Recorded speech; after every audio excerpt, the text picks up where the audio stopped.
Welcome to Hello's Insider as we break down Succession Season 3, Episode 1. The episode takes place after Kendall's explosive press conference in the Season 2 finale, where he accuses his father, Logan Roy, of covering up wrongdoings at Waystar Royco. In the new episode, Kendall deals with the fallout of his actions while the other Roy children rally around their dad. Francesca, I know that you're a fan. I'm a fan. How happy are you that it's back and we have finally watched Episode 1 of Season 3? Oh God, it did not disappoint, did it? It's been such a long time. I've literally been counting down the days to watch this episode. And I don't think I've watched an episode of anything in such a long time where I've literally been just so glued to the TV screen, like haven't wanted to miss a single second. Vibing along with the opening credits because I was just loving it. Oh my God. Well, okay, I think that's a great place to start. Let's talk about the opening credits because obviously for Season 1, Season 2, and now Season 3, Season 1 was very focused on like a mini Kendall. Season 2, it sort of goes into like Shiv. Season 3, what did you make of it? I'm honestly there with like a notepad, like, what does it all mean? Yeah, well, it's funny because if you don't really watch it, you might miss it. Like if you blink, you'll miss it. But there's a bit, I think you mentioned the other day, there's a bit where there's a child who's obviously one of the Roy kids who is like much more grown up and looks like a young adult. And I assumed that they were just going through the years. And so it was maybe like Connor. But actually, I don't know whether it has more of a deeper meaning. I mean, it probably does because they don't miss a trick with things like that, do they? No. And so, I thought it was Connor as well because it's like this sort of teenager who's sort of a bit apart from everybody else, and that is quite Connor-esque. And that maybe that would hint that he has a bigger role this series. But because he's just sort of been the village idiot for the first two series, hasn't he? Yeah. So maybe it means that he comes into the Roy family in a more significant way. And as we know, he's keen to be the president. And I had this horrible feeling that something is going to come of that. So maybe that's what the footage has got to do with. Yeah, I think so too. I think he has so much built up resentment that I think he's going to see what Kendall is doing and he's going to be like, screw you lot, I'm going to go off and do my own thing and I'm going to be the president of the United States. And he's almost going to be a little bit Trumpian in the sense that you don't think he can actually do it, but then he ends up doing it.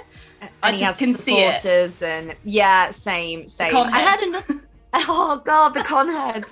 I had this other thought that it's probably definitely not right, but like, what if the teenager who's sort of like, because he's sort of dressed in like more chilled out clothes, like the rest of the kids are all sort of very like, sort of upper class like outfits, but this guy's kind of got like a denim jacket on, he looks like a bit poorer, and I was like, what if it's like meant to be Tom, like a sort of Tom element in there, but then obviously there's no reason that Tom would be at the fancy house, obviously.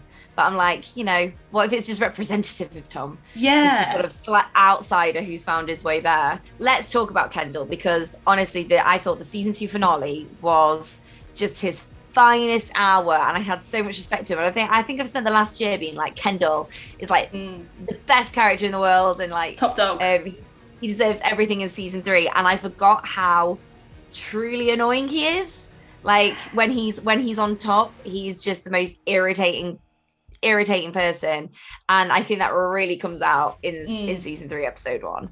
It really does. And I spent probably 50% of Season 2, I was just like, oh, Kendall, you're really tugging at my heartstrings, despite the fact that he did something really terrible at the end of Season 1. But he's been totally covered. Exactly. But ultimately, he is a very, very troubled person, and you really kind of got that sense that he was at the mercy of his dad in Season 2, whereas I think you're right, Season 3 Episode 1, it's like, oh God, he's becoming that insufferable CEO tech type that's like, zeitgeist, 21st century, and you're just like, you're trying way too hard, like you have no idea about the real world, but you're trying to act like you do have an idea about the real world. Even you saying it is making me cringe. Just like, that person, that whole brand. Obviously, the posters for Season 3 have been very clever and have had, it's like various different posters showing the family on various sides from Logan and Kendall. So the question is, who is going to be jumping to Kendall's side? Because surely someone is going to. I think Shiv's in a very vulnerable position right now with her dad. Obviously, Roman is having a tough time with things. He's not been made CEO. Connor is just, I have no idea what Connor's going to do with himself. So who's Kendall going to get? I think, despite what I said about Logan being paranoid that Roman's going to jump ship, I think Roman will stick with his dad, because I think that Roman kind of has the moral compass. Like, you know, at the beginning of the episode when they were all sat around a table and talking about what their story was going to be, he was like, "Oh, just say the papers are faked." I almost get this feeling that he doesn't really, like, it sounds obvious, but he doesn't care that much about what's happened, and so he's going to have no qualms about sticking with his dad on a moral point of view. Morally. Yeah, exactly. And so he's going to be like, well, I'm obviously going to stay with dad because he's top dog, you know, and it's one of those things where he feels like he'll kind of be protected in that sense. Okay, I think it's time to wrap this up, but before we go, what are you expecting from next week's episode? I think there's probably going to be more conversations between the siblings, and I think Kendall's going to do his best to try and get people on side.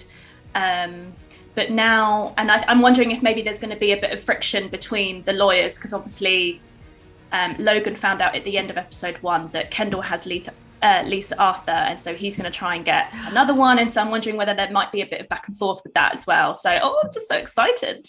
I can't wait to find out either. And if you have any thoughts, theories, comments, what you think is going to happen next week, please leave them in the comment section. We love reading them, and we will see you next week. Don't forget to like and subscribe. Bye.